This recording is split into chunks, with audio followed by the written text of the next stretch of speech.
नमस्कार मेरे प्रिय दोस्तों, आज मैं फिर लेकर आई हूँ एक रहस्यमयी कहानी।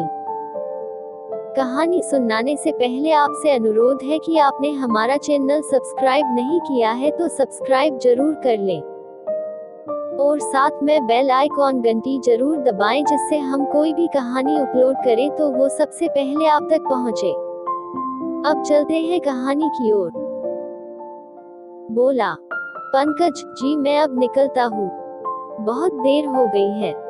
खनक, आप यही क्यों नहीं रुक जाते?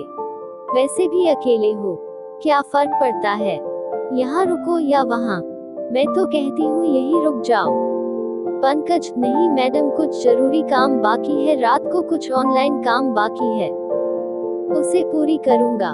कल लास्ट डेट है, करना जरूरी है, मुझे जाने दीजिए।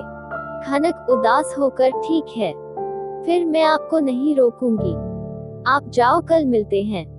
मोबाइल तो है ही आपके पास। Pankaj, good night. खनक मुस्कुराते हुए, गुड नाइट।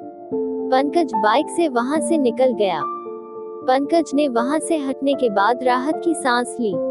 पंकज को ऐसा महसूस हो रहा था मानो कैद से छूटा हो। पंकज तेजी से बाइक चलाकर घर पहुंचा और ये सोचकर मोबाइल स्विच ऑफ कर दिया कि कहीं खनक रात को फोन न कर दे। पंकज बेड पर गिरते ही सो गया। सुबह के 4 बजे जब पंकज ने अपना मोबाइल खोला तो हैरान हो गया। उसके मोबाइल का message box miss call alert से भर गया। 100 से अधिक मिस्ड कॉल थे। व्हाट्सएप पर भी अनगिनत गुड नाइट और गुड मॉर्निंग के मैसेज थे। पंकज ने देखकर अपना माथा पकड़ लिया। वो मन में बोला, अच्छा किया कि मोबाइल बंद कर दिया था। पंकज अपने लिए चाय बनाने लगा। तभी दरवाजे पर किसी ने नॉक किया। घड़ी देखी तो सुबह के 4:15 बज रहे थे। पंकज के दरवाजे पर नॉक हुआ। पंकज चौंक गया, इतनी सुबह कौन हो सकता है? दरवाजा खोला तो हैरान हो गया, सामने खनक खड़ी थी। खनक ने घबराकर पंकज को गले लगा लिया। खनक की आंखों में आंसू थे। पंकज बिल्कुल हैरान था, उसे समझ नहीं आ रहा था ये क्या हो रहा है।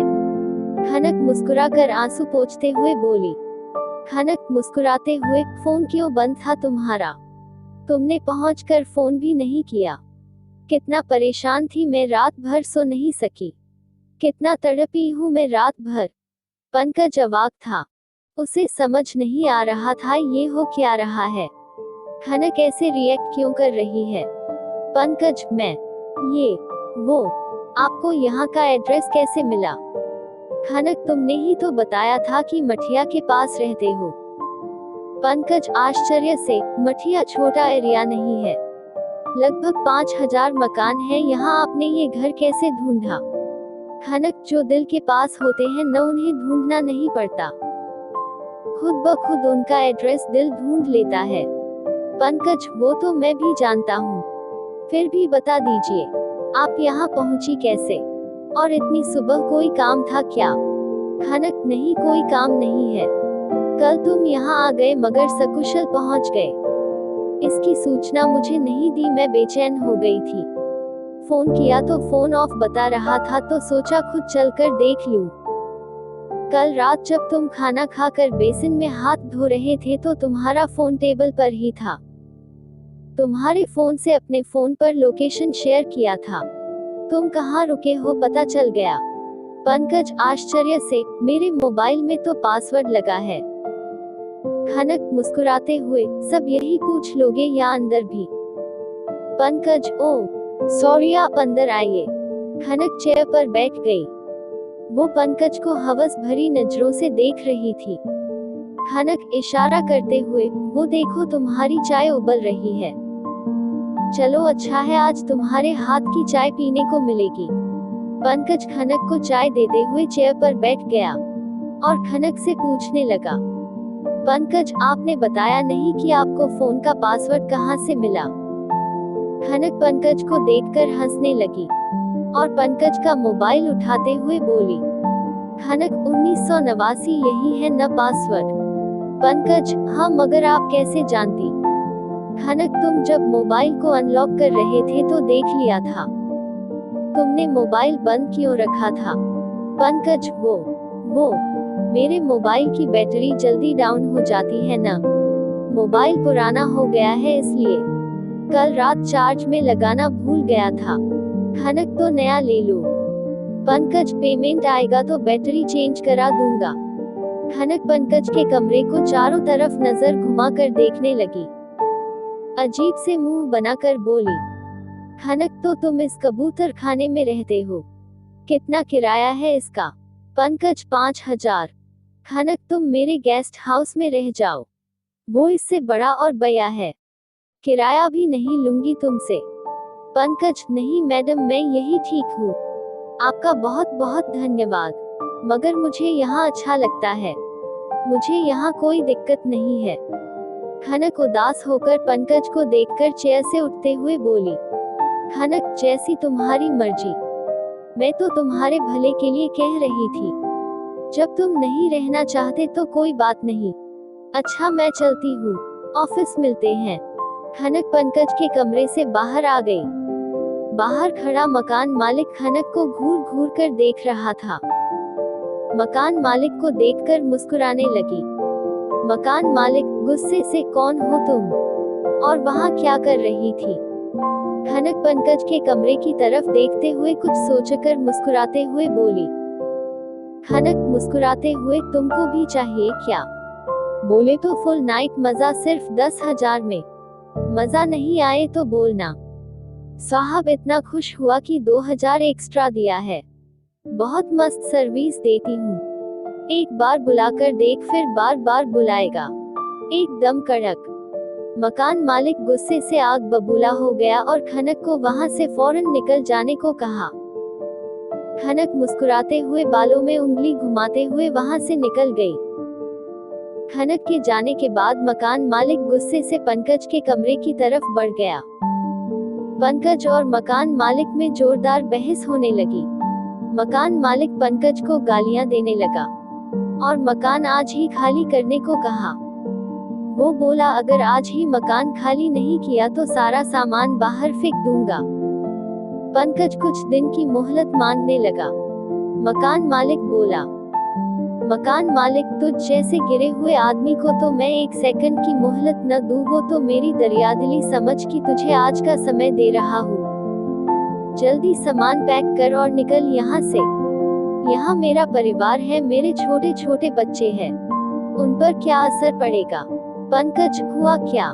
मैंने ऐसा क्या कर दिया है? मकान मालिक, वो कौन थी? पंकज, वह मेरी सीनियर पदाधिकारी थी, मुझसे मिलने आई थी। मकान मालिक, मुझे बेवकूफ समझते हो? पंकज, मैं सच कह रहा हूँ सर, आप समझने की कोशिश करें। मकान मालिक, देखो, तुमसे बहस करके मैं अपना दिन बर्बाद नहीं करना चाहता। तुम मकान खाली कर दो बस। इतना कहकर मकान मालिक वहां से चला गया। पंकज मायूस हो गया। उसे समझ नहीं आ रहा था अब क्या करूं, कहां जाऊं। पंकज अपना सारा सामान पैक कर, बेडिंग और बैग अपनी बुलेट बाइक पर लोड करके वहां से निकल गया और ऑफिस में बाइक लाकर खड़ी कर दी। पंकज ने सभी मित्रों इसकी जानकारी दे दी कि कहीं किराए का मकान हो तो बताना। सामान ऑफिस में रखकर पंचायत में काम करने चला गया। पंकज मायूस सा कार्यालय के बाहर चाय के दुकान पर आकर बैठ गया। चाय बनाने के मौका ही नहीं मिला था, इसलिए थर्मस खाली ही था। चाय की दुकान से एक चाय लेकर पीने लगा। बहुत परेशान था, परेशानी के कारण माथा दर्द कर रहा था। चाय पीते हुए पेपर पढ़ने लगा। पेपर में लिखा था, अब कर्मचारियों की रिटायरमेंट की उम्र 50 वर्ष होगी। पंकज बोला, धन्य है सरकार, बया है शादी नहीं की। जिसकी शादी हो चुकी है ये उनका हेडेक है, मुझे क्या। पेपर में नीचे खबर थी, अस्पताल से 2 बच्चे चोरी। पंकज बोला, एक से एक हैवान है इस देश में, माँ से बच्चे को छीन लिया। बताओ कितना तड़प रही होगी बेचारी। पता नहीं क्या हो गया है, मनुष्य को सिर्फ अपनी जेब भरनी चाहिए, दया तो बची ही नहीं है किसी के हृदय में। पंकज चाय पीते हुए पेपर देखकर बड़बड़ा रहा था। खनक अपनी कार से दुकान के पास से गुजर रही थी, तभी उसकी नजर पंकज पर पड़ी। खनक ने कार के अंदर से ही पंकज को फोन लगाया। पंकज ने मोबाइल निकाल कर देखा तो खनक का नंबर देखकर अपना माथा पीट लिया। खनक उसे माथा पीटते देखकर हंसने लगी। पंकज फोन रिसीव करते हुए बोला, Pankaj good morning madam. Khanak good morning. Good morning, कहाँ हो अभी? पंकज जी फील्ड विजिट में हूँ, पंचायत में। खनक हंसते हुए, चाय की दुकान पर कौन सी विजिट कर रहे हो? ऑफिस में आओ, मेरे लिए चाय लेते आना। खनक फोन काटकर ड्राइवर से बोली, अंदर ऑफिस में ले चल। खनक ऑफिस में अपने निर्धारित कुर्सी बैठ गई और पंकज का इंतजार करने लगी। पंकज अपने थर्मस में चाय लेकर ऑफिस में दाखिल हुआ। खनक हाथ में कलम लिए होठों से कलम को दबाए हुए कुछ पेपर चेक कर रही थी। खनक पंकज को देखकर मुस्कुराते हुए अपने पास बुलाया। खनक मुस्कुराते हुए, पंकज जरा इधर आना। पंकज खनक के पास कुछ दूरी पर खड़ा हो गया। खनक पंकज को देखकर हंसने लगी। गहरी सांस लेते हुए बोली, खनक अरे, और इधर आओ, मैं तुम्हें खा नहीं जाऊंगी। जरा ये रिपोर्ट देखो तो, मेरी तो कुछ पल्ले ही नहीं पड़ रहा है। थोड़ा देखकर बताओ तो मुझे इसमें क्या करना है। पंकज खनक के करीब आ गया। खनक पंकज को निहार रही थी। पंकज खनक के बहुत करीब था। पंकज टेबल पर झुककर रिपोर्ट देख रहा था। उसकी गर्दन खनक के चेहरे के बिल्कुल करीब थी। पंकज आश्चर्य से, आपको कुछ नहीं करना, आपको सिर्फ अपने सिग्नेचर करने हैं। ये फाइनल कंप्लीट रिपोर्ट है। खनक, सॉरी अभी नहीं हूँ, तो ये सब समझने में कुछ समय तो लगेगा ही।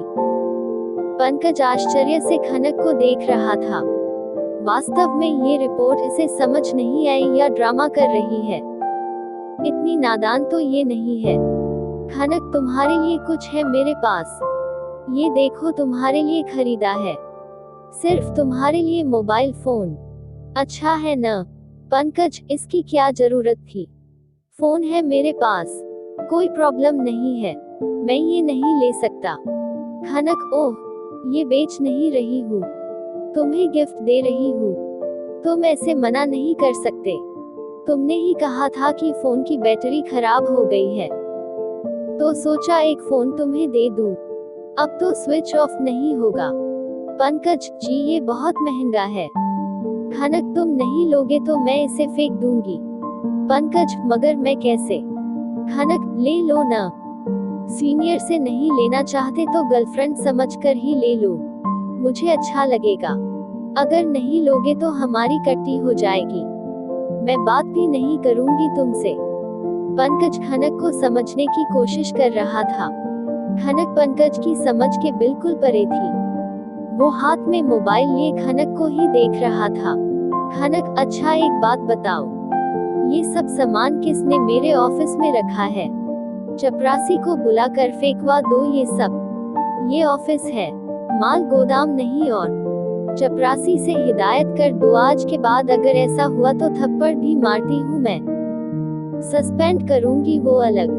पंकज, सॉरी मैडम, ये सब मेरा ही सामान है। मकान मालिक ने अचानक घर खाली करने को कह दिया। खनक आश्चर्य से, क्यों? पंकज, सुबह आप आई थी तो वो समझा। खनक बात काटते हुए, रात भर तुम्हारे साथ कमरे में थी, यही न? पंकज नजरें नीची करके, जी। खनक, ये जो मिडिल क्लास वाले हैं न, इनकी मानसिकता बहुत ही संकुचित होती है। लड़का लड़की को साथ बाइक पर देखा तो यही समझते हैं कि पटा कर ले जा रहा है, भले ही वो उस बेचारे की बहन ही क्यों न हो। सही कहा न?